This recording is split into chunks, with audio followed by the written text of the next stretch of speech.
Okay, good afternoon, class. We'll be discussing today about motion, which is in our chapter 2 of our textbook. Um, the concept of motion is typically described in terms of length and time. Okay, motion, of course, is everywhere around us, from us walking back and forth to classes, even driving to the store. Other examples of motion involve the Earth rotating about its axis, the moon revolving around the Earth. All right. And the motion can be described in terms of speed, velocity, and acceleration. Okay, so here's some key terms that I would strongly suggest that you be familiar with. Okay, um, and as you read through the chapter, just try to see if you can really identify a lot of these key terms. Okay, now position is an object's distance and direction from a point. Okay, therefore, to designate a position, if you want to be able to designate or point a position of an object, there should be one, a reference point, and two, a unit measurement scale. You should be able to measure that particular distance. Okay.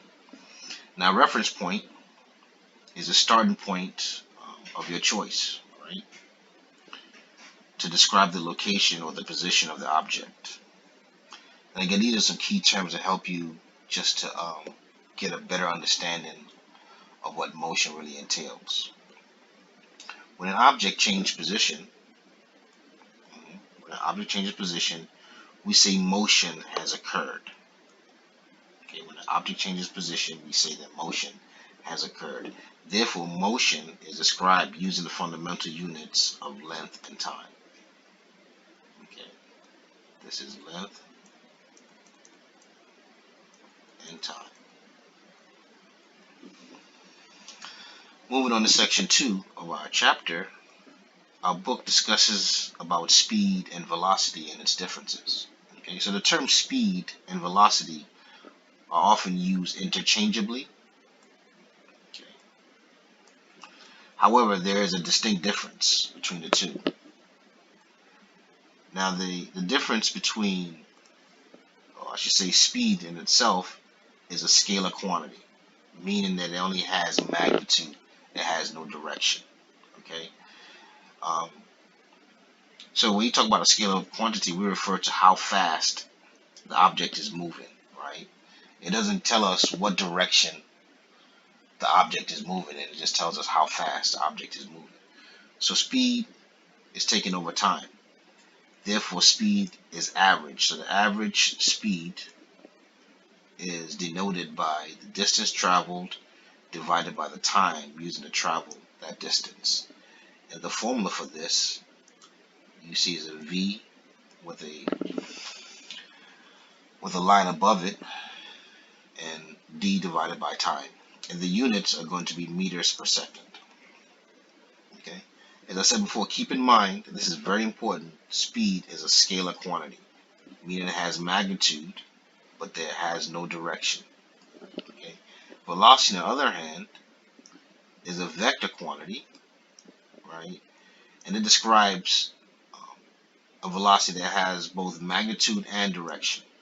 So velocity is a vector that tells us how fast we're going and in what direction we're going. Okay. While velocity is similar to speed, they are different, as I said before. And what's the difference is speed is a scalar quantity, meaning it only has magnitude. How fast are we going? Vector, on the other hand, velocity, on the other hand,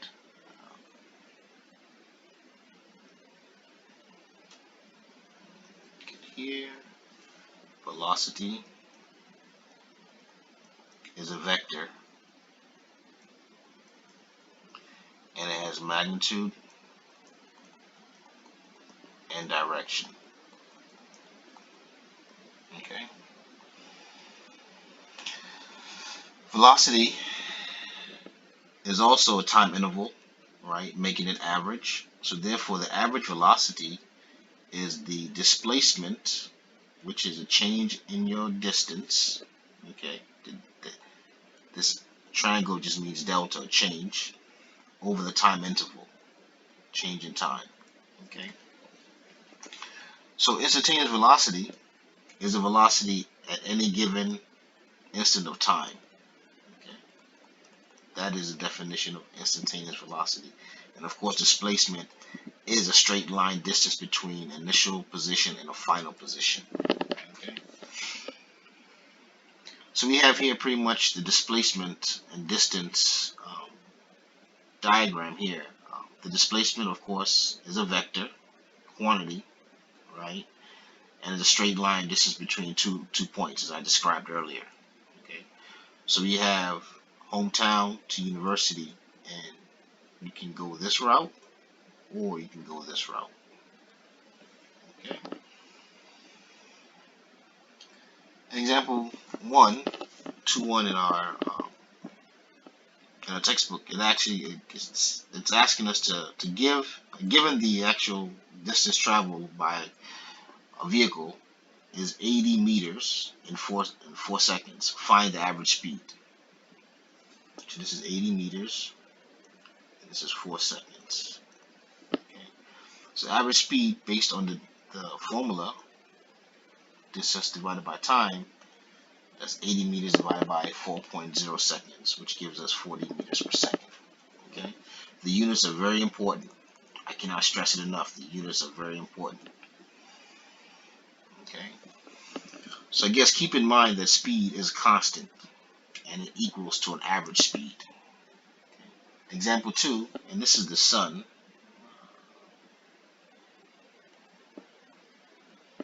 As it rays, that should be yellow, but as it rays, touches, or comes in contact with the earth. So with this particular example, they said the speed of light in space, right, has a value of 3.0 times 10 to the 8 meters per second. The speed of light, of course, is given by the symbol of c, right? How many seconds does it take light from the sun, this is the sun right here, to reach Earth if the distance from the sun to the Earth is 1.5 times 10 to the 8 kilometers? Okay, so we have, this is the actual speed of light. This is the distance between the sun and the Earth. And they want us to find the actual time it's going to take for the rays of light to actually reach the Earth. So given our formula, we would have to rearrange this because we want to be able to solve for time. And in doing so, we get d divided by v, which is d is your distance and v is your velocity, or your speed. I'm sorry, it's not velocity, it's speed. Okay, and that's speed. Okay, and when you do the math, you're typically going to this will be a setup, but keep in mind you have this unit right here is kilometers, and we need meters. Okay, your unit of distance is kilometers, so we need meters.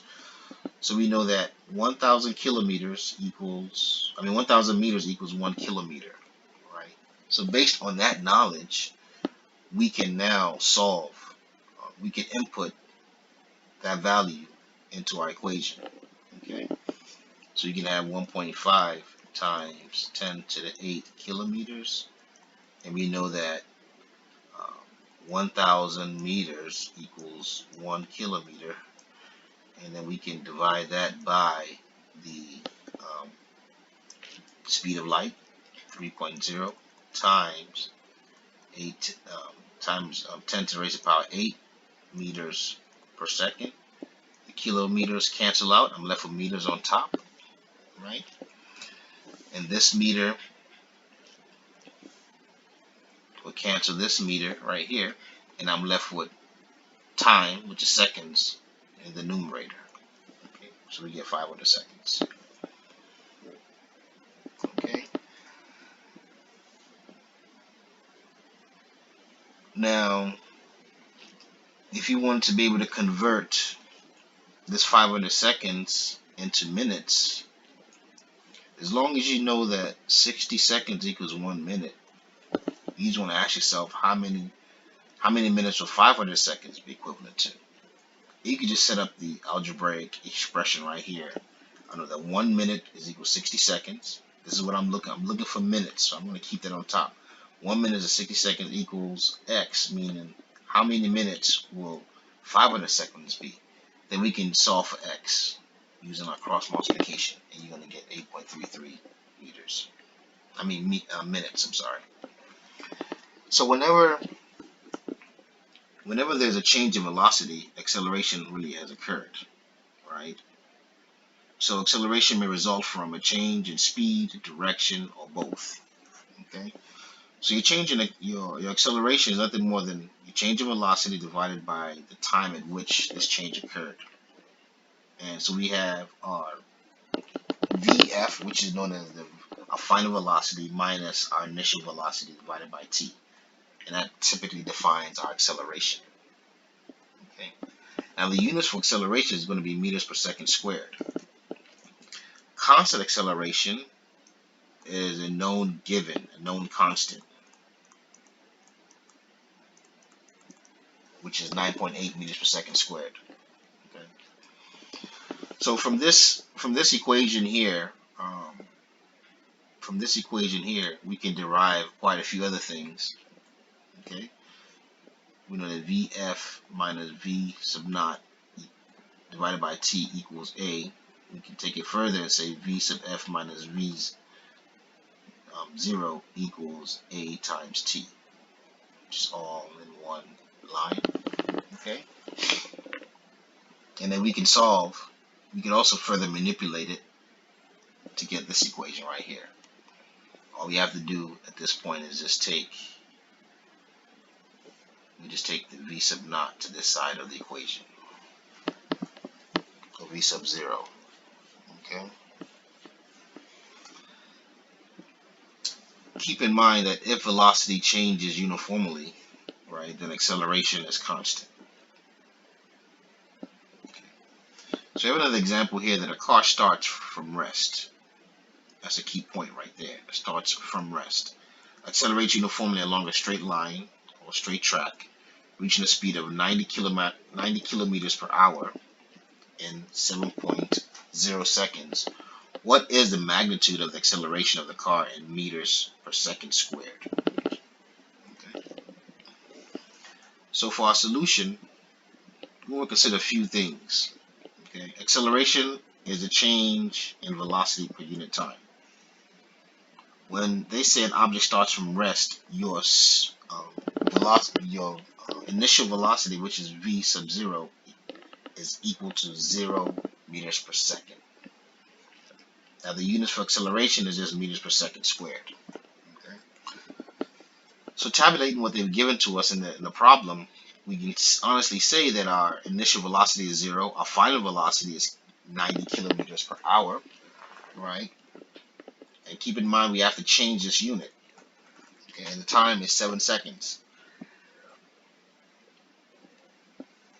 So if we were to set up our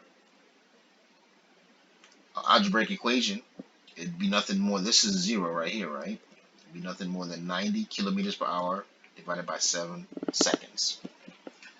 So in changing the kilometer hour to meters per second, we know that 1,000 meters equals 1 kilometer. And we know that 1 hour equals 3,600 seconds. So with that information, we can now plug and chug, right? And in doing so, you're going to get our acceleration due to acceleration is going to be 3.57 meters per second squared.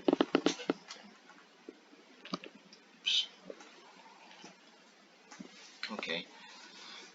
By velocity being a vector quantity, so is acceleration, meaning acceleration is also going to be a vector as well. Vector quantity. Okay. Now we have here that the A special constant acceleration is associated with acceleration of fallen objects. Okay? We call that acceleration due to gravity. When you actually drop something, that object is fallen due to gravitational pull. Okay? And that constant is 9.8 meters per second squared in the metric. And in the English units or imperial is 32.2 feet per second squared. Okay? So objects under the influence of gravity are said to be free falling. Now the relationship between distance, the gravitational constant, the time, and our initial velocity will be this. Distance equals 1/2 acceleration due to gravity, which is the g times the time squared. And this is all for fallen objects. That's the condition. Okay. So we have an example here that a ball dropped from the top of a tall building, right? Assuming free fall, how far does the ball fall in 1.50 seconds? But they gave us a time, and it said before anything starting from rest will be 0. And then using our equation here, we can get 11 meters will be the distance at 1.50 seconds. Okay. Now section 4 talks about acceleration in a uniform circular motion. So an object in uniform circular motion has a constant speed. Okay. A centripetal acceleration is nothing more than a property of motion where the body or the object in motion is traversing in a circular path. And that's very important. So as you can see here, here's your object moving in a clockwise formation, and the velocity is always going to be tangent to the circle. Always. Okay? And acceleration comes inward, which is going to be perpendicular to that particular velocity, the speed. Okay? So there's a relationship between the acceleration when it's being performed in a circular motion and its velocity, and that is outlined here, v squared divided by r. Okay?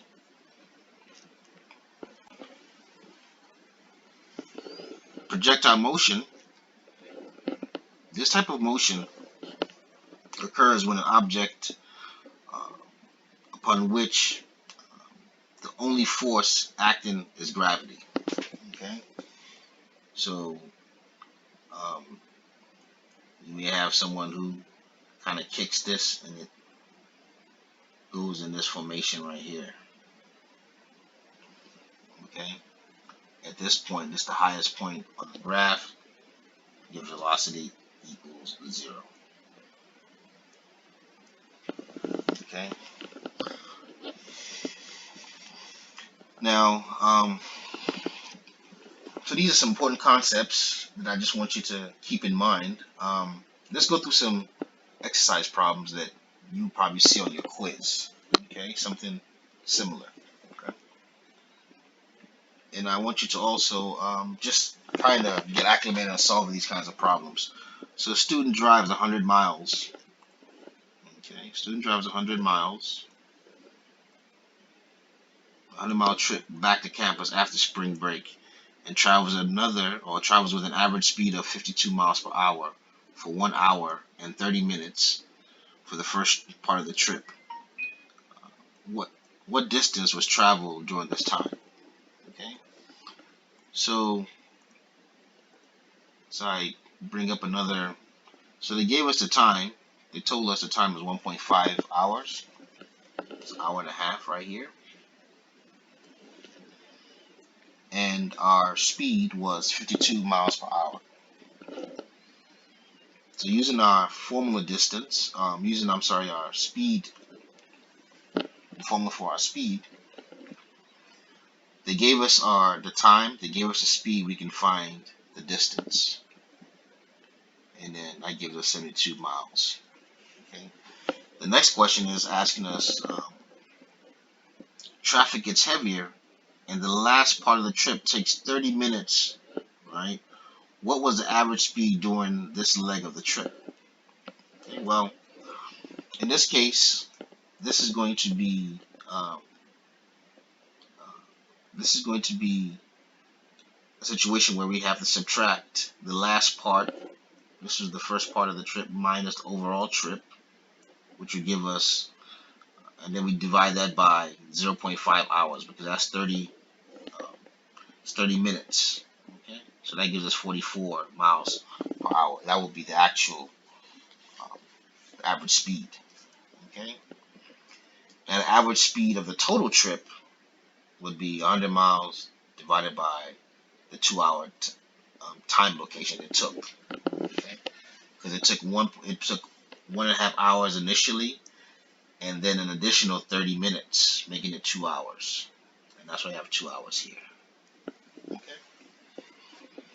Now, a jogger jogs around a circle track with a diameter of 300 meters in 10 minutes. What was the jogger's average speed in meters per second? Well, keep in mind that in terms of our solution, keep in mind that the parameter of a circle is circumference. So we have the circumference going across here. Okay? And from one end to another on this circle will be considered a diameter. And half of that diameter is we know as a radius. So the formula for circumference is going to be 2 pi r. Okay? And this would be the distance traveled. Okay? And that's going to be 942.478 meters. That's your answer. Right? Well, not answer, but that's the distance that was traveled. Okay. Now, based on what they're asking, they want to know the average speed. Is nothing more than distance divided by time. And once we found our distance here, we can divide it by t. And now this t is in minutes, though, so we can convert that into seconds because, 1 minute equals 60 seconds, and then the minutes cancel out, and we're left with seconds. And you get 1.57 meters per second. Okay. Another example here, a group of college students eager to get to Florida on spring break drove 750-mile trip with only minimum stops. They computed their average speed for the trip to be 100 miles per hour. How many hours did the trip take? So they gave us their distance, they gave us their speed. And we know that the formula or the relationship between distance and time is velocity, or in this case speed, Then we can solve for the time, which is interchanging the formula, because v equals d over t. I want to solve for t. I do a cross multiplication. Okay, so t happens now to be d divided by v. And that's what we got right here. And when you do so, you can find out t to be 7.5 hours. Okay. You can convert this into minutes if you want to. Okay. So number 4, a race car traveling around a straight line track at a constant speed travels 0.75 kilometers in 20 seconds. The return trip over the same track is made in 25 seconds. Okay. So what is the average velocity of the car in meters per second for the first leg of the run? Well, we know that our velocity is nothing more than displacement divided by time. Okay. And that can be outlined here in this equation here. Velocity equals displacement divided by time. And now we know that our displacement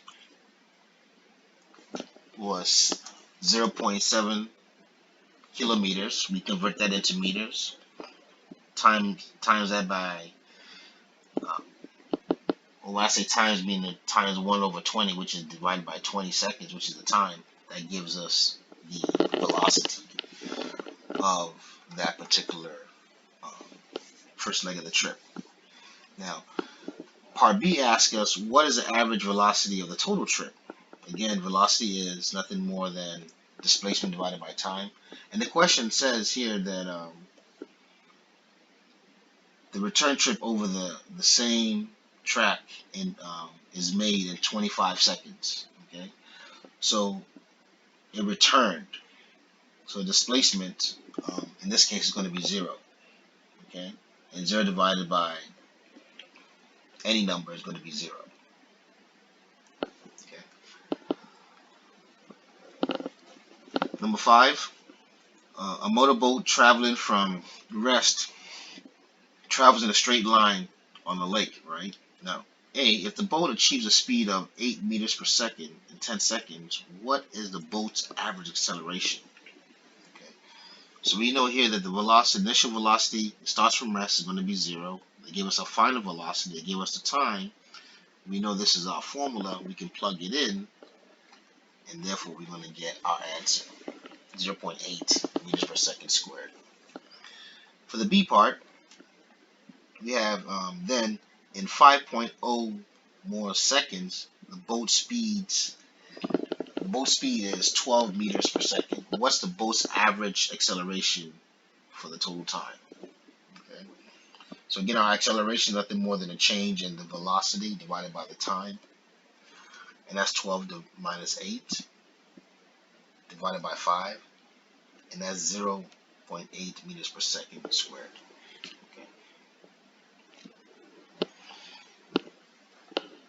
Now our last example here is a race car goes around a circular level track with a diameter of, this is a symbol of a diameter of 1.0 kilometers and a constant speed of 90 kilometers per hour. What is the car's centripetal acceleration in meters per second squared? So again, remember that our diameter divided by 2 gives us a radius, right? So, and we need that radius because acceleration, the centripetal acceleration, is nothing more than v squared divided by r. So we need to find out what our r is. And that is, when you divide the diameter by 2, it gives us our radius. So our radius, right, in this case is 500 meters.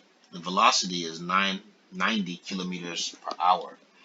Well, we want to be able to convert that kilometer per hour to meters per second. Okay? And we know that 1,000 meters equals 1 kilometer, right? So this kilometer cancels out this kilometer. Okay? And we know that for the hour, we need to get rid of this hour because it wants meters per second. So we know that 1 hour, 3,600 seconds equals 1 hour. So we can now cancel the hours out. We're left with seconds in the denominator, and we're left with meter in the numerator. So when you do so, you're going to get 25 meters per second is our velocity. So now we can go and fulfill this equation. We can square our velocity, divide that by the radius, and that gives acceleration, centripetal acceleration. Okay. I hope this helps. Thank you very much. I appreciate your time. Thank you.